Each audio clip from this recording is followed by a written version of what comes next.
On a typical day, I could give you strategies for days. I could tell you all about how I set up my sales funnels, how I restructured my offers, how many hours I work in my business, how I'm productive during those hours, like all the things that would help to really funnel into growth in my business and what I have achieved within the past 7 years in multiple online businesses, all profitable, all that great stuff.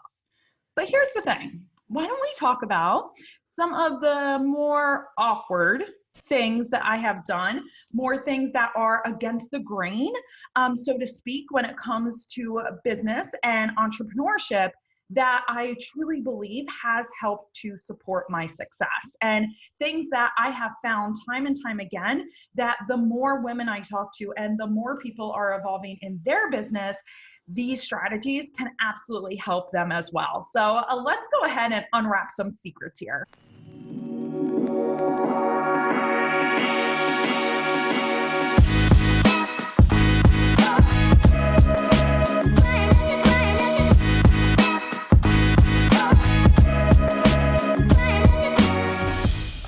Number one is I create more than I consume. So when people look at my list of podcasts, of audiobooks, people I follow on social media, they always are surprised that it is rarely business people, that it is very rarely business strategy that I have going into my mind on an everyday basis. In fact, it's the complete opposite. I try not to sit there and consume a lot of different strategies from all these different people and what's working here and what's working there. And I'm not interested in that. Why? Because at this point, I know that I can go get the specific mentorship or support in a certain area of my business when I need it, and I can consume based on that one specific thing. But if I don't need that right now, I'm not open to that. I'm not open to more noise in my feed or in my life or in my ears or any of that. On the other hand, is the fact that you and I know all the answers, right? So I already know how to serve my audience, and you tell me how to serve you. So if I am listening to those two things, what you need and what I can deliver, then I don't really need to know what anyone else is doing. Right? Like it does not help me. If anything, I find that it causes comparison, that it sends me on way too many tangents. It takes away from my focus. So the more I realized that just testing different content, just creating things for my audience, putting it out there, creating offers, all that good stuff was doing me more of a service than to consume other people's stuff, the more I leaned into that. And I found that it became one of my little secret sauce tricks to success because it allowed me to just get out there and do things versus always just consuming, having all these ideas and no implementation. So instead, it is always create more than I consume. Number two is that any mentor I work with doesn't just have to have the type of business or success that I'm looking for in that area, but the lifestyle I want as well. Part of this is because I made one of these mistakes earlier on in my business when I would follow people and try to rush up this ladder of success that I had made up for myself. And what would happen is that I would hit certain goals and then feel very empty and unfulfilled. And then I would see that behind the scenes, the people that I was following, they were living much different lifestyles than what I wanted. So for example, let's say they are traveling all the time. Well, I actually don't enjoy that kind of lifestyle. I love being with my husband a lot. So that is part of my own wiring for success.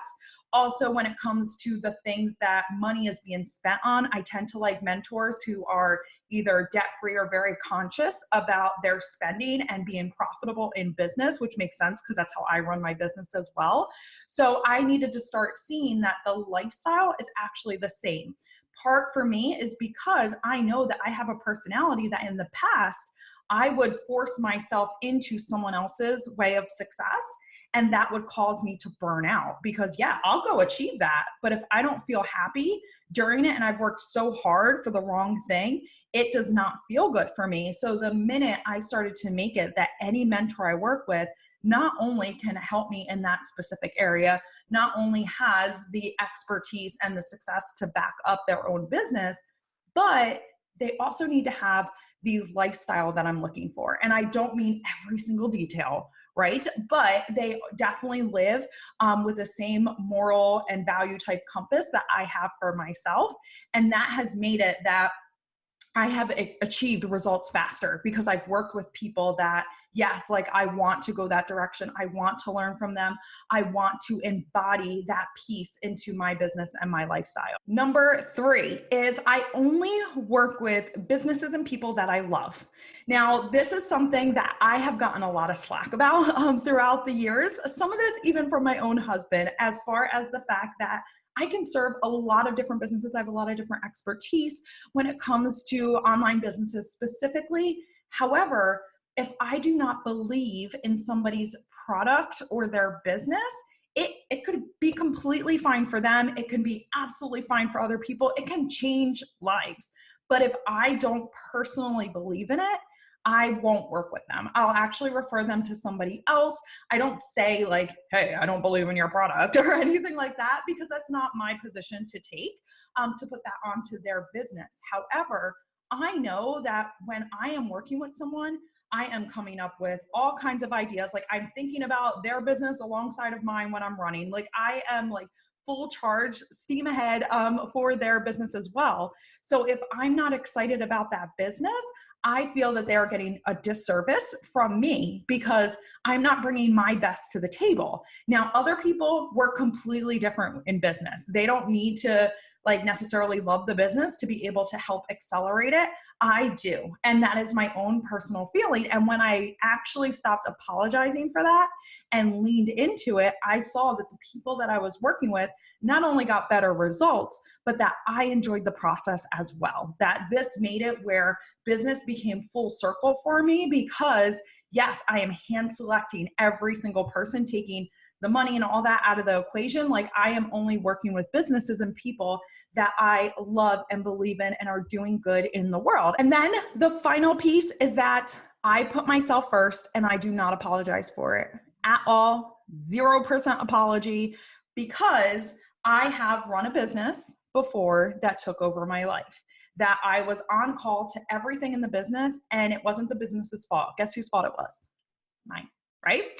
I chose that for myself. And when I switched over in my business to saying, no, I go first, I take 4 hours for self-care every single morning. That's when I work out and I do, my different things for my own routine. I need that if I haven't taken time for myself, or I am having anxiety or something's happening, that I am not running my business, that I am stepping back and I'm okay with that I am not rushing to my inbox all the time. I am not on call for everyone. I need to take care of me because my priority is myself and my marriage. Everything else falls under that. So when I started to create that rule in my business, that my health, my well-being, my mental health, like all of that is the most important thing, I realized that I became a better business owner, that my clients actually got a much better person, a much better result, because I was willing to put myself first, which then gives everyone else the permission, not that we should need it, but sometimes that happens, the permission to put themselves first as well, which created a ripple effect throughout my business and anyone that I work with. It's why the Freedom Driven Success brand was created. When we can put ourselves first, we give people the permission to do the same, and we are able to show up as the best version of ourselves. So these, like I said, are just some like out of the box kind of strategies. Some are a little bit against what you're going to hear online, but they are things that have absolutely transformed my business and turned it into what it is today. That we can legit make money while we sleep, that we can go out and enjoy the life that we have created for ourselves, that we can create multiple businesses off of a single business. Like we have so much freedom and flexibility. And not only was it just like the straightforward strategies and getting focused and, doing the things that we needed to do in business, because let's be real, business takes work, like showing up and doing those things. But it's also these kind of things that happen in the background as well. The things that aren't talked about as much, but they are the things that are in alignment for me and came from a lot of self-awareness and realizing what kind of, not just business owner, but what kind of woman I wanted to be, what kind of wife I wanted to be, and how that all goes hand in hand as well. So I would love to hear from you. Do you have any weird, quirky strategies that you have implemented into your business that has helped with your success, that has really allowed you to step into a place where you are successful today, not just waiting for some magical time down the road? If so, I want to hear from you. If you are listening on the podcast, head on over to Freedom Driven Success over on Instagram and let me know. Any other platform, pop it into the comments. And of course, as always, like, rate, comment, review, all the things that you can do on the platform, because this is going to help you to get more strategies for freedom-driven success into your ears and your life. So I will talk to you soon.